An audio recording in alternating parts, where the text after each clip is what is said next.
मेहमानों का रुख कर लेते हैं। आनंद दुबे जी, आपसे सवाल मेरा यही है कि आप देखिए कि महायुति तो अपनी स्ट्रेटेजी पर आगे बढ़ रही है और उस स्ट्रेटेजी की बदौलत हरियाणा में जीत भी हासिल की।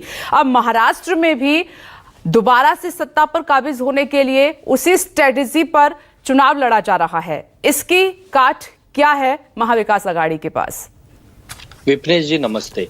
देखिए, महाराष्ट्र की जनता ने सब देख लिया है।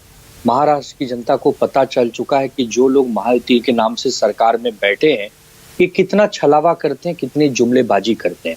पिछले 10 दिनों में विप्रेश जी करीब 1200 से ज्यादा निर्णय लिए गए, 1200 से ज्यादा फाइलें साइन की गई हैं, लोक लुभावने वादे किए जा रहे हैं, लोकार्पण हो रहे हैं, बहुत सारे भूमि पूजन हो रहे हैं, बहुत सारी पॉलिसी बनाई जा रही है, बहुत सारी योजनाएं लाई जा रही। ये सब कब? जब हम चुनाव के दहलीज पर है तब। ठीक है, अगर ओबीसी के नॉन क्रीमी लेयर का आपने दायरा 8 लाख से बढ़ा के 15 लाख किया है, स्वाभाविक सी बात है इससे लाभ होगा। लेकिन क्या जनता नहीं समझ रही है कि ये काम आपने अक्टूबर के महीने में किया है क्योंकि नवंबर में चुनाव होने वाले हैं? मतलब वो पुरानी कहावत है ना कि खाने के थाली में पुलाव है, मतलब समझ लीजिए जल्द ही चुनाव है। तो ये जो भारतीय जनता पार्टी और उनके जो सहयोगी एक चौके पर मौका मारने की पॉलिसी लाए हैं ना, ये जनता को पसंद नहीं आता। महाराष्ट्र में 33% के करीब मराठा समुदाय की आबादी है, जिसमें 33% इनसे पूरी तरह नाराज है। मनोज जरांगे पाटिल साहब उनका नेतृत्व कर रहे हैं। भारतीय जनता पार्टी और उनके सहयोगियों को किसी भी गांव में घुसने नहीं दिया जा रहा। ये हो गई पहली बात।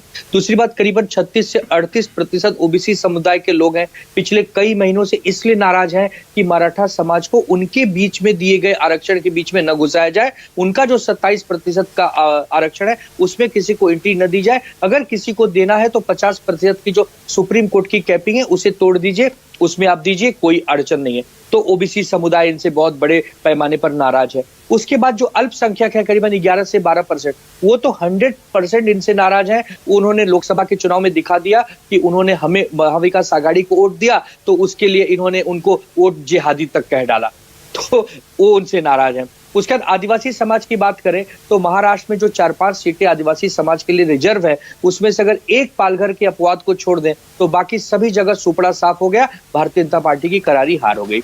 अब दलित समाज अगर हमारे महाराष्ट्र में हम देखें तो करीब 10% के करीब है और उसमें से 23% अकेले विदर्भ में है। और विदर्भ में भारतीय जनता पार्टी की इस समय बड़ी दुर्गत हो रही है क्योंकि इस समय महाविकास आघाड़ी विदर्भ में बहुत अच्छा प्रदर्शन कर रही है। लोकसभा में उसने करके दिखाया। हमारे यहाँ कोकण में, मराठवाड़ा में, पश्चिम महाराष्ट्र में हर जगह इनको कमजोरी देखने मिल रही है। नहीं आनंद जी, जो बात आप कह रहे हैं कि जो ये वोटर्स आप गिना रहे हैं, चाहे ओबीसी की बात करें, दलित की बात करें, ये बीजेपी से नाराज हैं, उन्हीं को मनाने के लिए तो ये बीजेपी ने घोषणा की है। आप देख रहे हैं राज्य अनुसूचित जाति आयोग को संवैधानिक दर्जा देने वाले अध्यादेश को मंजूरी दे दी है और केंद्र में ओबीसी में क्रीमी लेयर में शामिल होने के लिए आए 8 लाख प्रतिवर्ष से बढ़ाकर 15 लाख करने के प्रस्ताव को भी मंजूरी दी है। वही तो मैंने आपसे सवाल किया कि हरियाणा में आप देखिए जाट नॉन जाट, तो नॉन जाट वोटर्स को बीजेपी साधने में कामयाब रही, घोषणाएं की और तीसरी बार सत्ता पर काबिज हुई है। वही महाराष्ट्र में बीजेपी ने महायुति ने स्ट्रेटेजी अपनाई है और उस पर काम भी कर रहे हैं। रूठों को मनाने की तो कवायद है ये।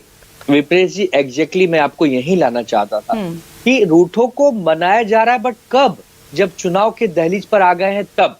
और हरियाणा का उदाहरण महाराष्ट्र से कोई मैच न कराए क्योंकि हरियाणा में कांग्रेस पार्टी जिस प्रकार चुनाव हारी है उसके अपने 4-5 बड़े कारण हैं। एक तो कांग्रेस का अंतर्कलह, हुड्डा वर्सेस कुमारी सैलजा। कुमारी सैलजा जी पिछले 10 दिनों तक तो प्रचार भी नहीं करने आई।